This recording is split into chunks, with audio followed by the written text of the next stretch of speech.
السلام عليكم ورحمة الله وبركاته. النهاردة هنشرح الأداة اللي احنا عملناها اللي هي برومبت ستوري، أداة توليد البرومبتات الاحترافية.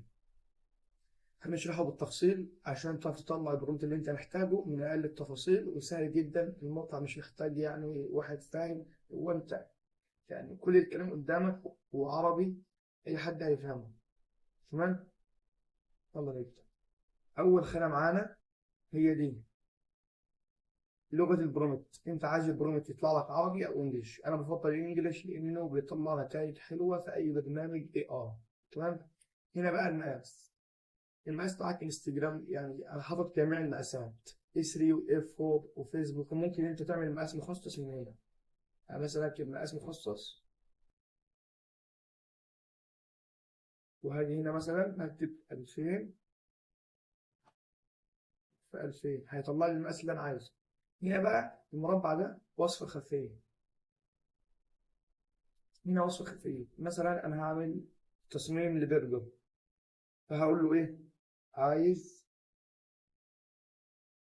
خلفية مطعم بها ألوان حمراء مع توزيع الإضاءة.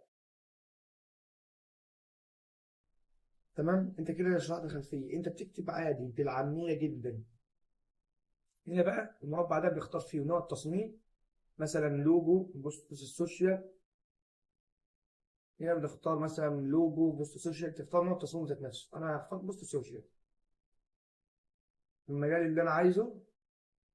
انا مش موجود مثلا هكتب اخرى واروح كاتبه هنا مثلا مطعم. هنا العناصر الاساسيه انا عايز في الخلفيه ايه؟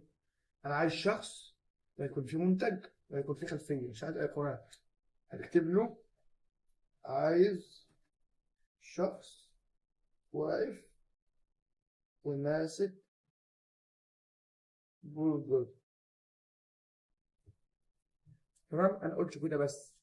هنا المكان ده هتدوس عليه لو عايز ترفع صوره شخصيه، عايز توصف صوره الشخص اللي هيشتغل معاك. هنا الريفرنس، مثلا انت عايز تصميم زي ده هيديك تفاصيل زي، يطلع لك تصميم زي او صوره المنتج. هنا هتسحب صوره الفونت او الخط اللي يقدر يشرح لك منه الصوره. هنا برضه هحط صوره الريفرنس. النص او الشعار هنا هنكتب سلوجن، اللي هو الحاجه اللي تبقى مكتوبه الجمله القصيره السي تي اي اللي بيبقى مكتوب في التصميم. مثلا طعم ولا في الخيال. اختار نوع الشخصيه. هنا ما فيش، هنا شخصيه مصريه، مثلا الملامح مصريه، نكتب رجل بملامح مصريه. تفاصيل الخط هنا ممكن تكتب اسم الخط، وهنا ممكن توصف الخط. انا مثلا هقول له اريد خط عتيق وكلاسيكي. هنا الوان المودات، عايزه دارك، عايزه برايت، عايزه نيون، عايزه مينيمال. انا برشح مينيمال يعني على حسب اللي انت عايزه. هنا بقى نيجي لزاويه الكاميرا. الراجل اللي هيبقى موجود في التصميم هيكون باصص فين؟ انا مثلا عايز هاي انجل من فوق، لو انجل من تحت، اي ليفل للنظر العين. انا اختار هاي انجل. الاضاءات برشحها سيمتريك، والجوده بخليها اوتر. هنا الزرار ده توليد البرومت الاحترافي، هتدوس عليه البرومت هيجي لك هنا على طول. شايفين؟ هو البرومت هنا اهو. انت بقى مش هتضطر تعمل كده وتنسخ. انا عملت لك زرار اسمه نسخ البرومت، هتاخده نسخ، هتاخد البرومت نسخ. طب اقدر انا عايز احفظ البرومت ده عشان ارجع له في اي وقت، هتدوس حفظ في المكتبه.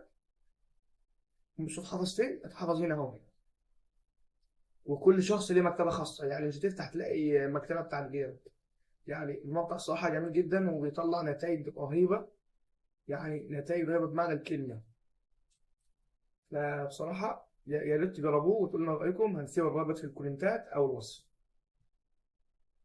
اللي احنا عملناه عايزين نعمله، هنخش على برنامج جيميناي من الموبايل، من اللابتوب، من اي حاجه. اول حاجه بس هنفعل وضع ال 3 برو التحديث الجديد. هندوس هنا بدل ما نخليها فلاش هنخليها ثينكينج 3 برو اللي تحت. هنا معاك ادوات كتير. احنا النهارده هنشتغل على اداه انشاء الصور. هنا لو عايز تحط صوره منتج بتاعك، البرجر مثلا او مش عارف كذا، لكن انا هحط هنا البرومت على طول. معلش ثواني، هنيجي هنا ناخد نسخ للبرومت ونحطه هنا.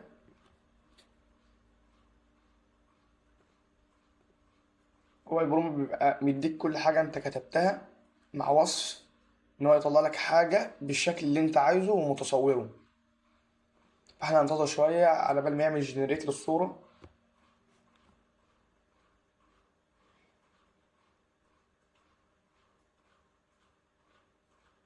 خلص الصورة اهو، اسمه الموديل اسمه نانو بنانا برو. طلع نتيجة جميلة جدا واداك الشرح يعني بتاعه او شرح الفيجوال. نتيجة جميلة جدا، انت تشرح الشخصية براحتك، عايز شخصية صغيرة عايز شخصية كبيرة. وانا قلت له خط عتيق وكلاسيك، طلع لي نفس الخط اللي في بالي ونفس الخلفية. يعني دي أداة هتساعد كل المبتدئين أو بعض الفريلانسر أو كل الأشخاص عموما اللي عايزين يكتبوا برومت من وصف خيالهم. أرجو إن الأداة تكون عجبتكم والشرح يكون عجبكم ويكون خفيف عليكم. فولو لايك، شكرا لكم على المشاهدة.